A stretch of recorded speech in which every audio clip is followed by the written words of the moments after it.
Hi muna sa mga uminit ang ulo, no? Kasi sinabi ko na pwede na mag-loan sa SSS Calamity Loan. Well, hindi lang naman kayo ang na-prank, pati naman kami. Ako. Guys, alam nyo, pasensya na kasi that time, na-excite kasi ako magbalita sa inyo. Alam nyo kung bakit?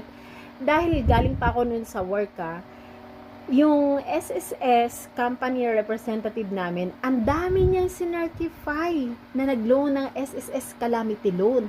And then, nung pagkakinabukasan, naikwento niya na, hala, ang dami kong sinertify pero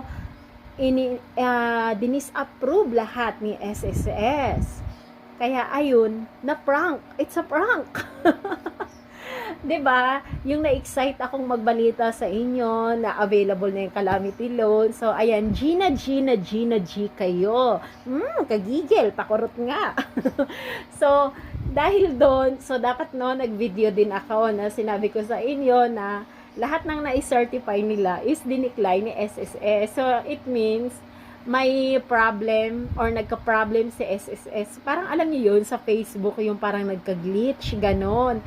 So, baka na-click siguro doon sa system nila na open na yung SS Calamity Loan. Kaya, meron kaming mga guards na nakapag-apply ng Calamity Loan. Tapos, nung na-certify na sila lahat, kinabukasan, ay dinecline naman lahat ni SSS. So, ibig sabihin, it's a prank. Hindi pa siya ready talaga. So, well, wala naman ako magagawa kung Gina G kayo dyan at kung ano-anong pinagsasabi nyo sa akin, di ba? Kasi, ang gusto ko lang naman din naman is makatulong sa inyo, kaya nga lang. Kaya nga lang ang problema. Hindi kayo makapag-loan, lahat kayo. Ako din, hindi. So, ayun, abang-abang na lang tayo ulit kung kailan ang legit.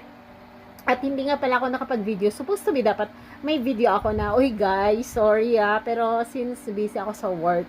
And then, ang ginawa ko na lang is nag-post na lang ako sa timeline ko, sa YouTube ko na, uy SSS, it's a prank pala. Anong nangyari? Bakit na-decline lahat ng mga sinertify namin? So, wag na kayong manggigil. Ano ba? Okay, so, abang-abang na lang tayo kung kailan yung pinaka-legit.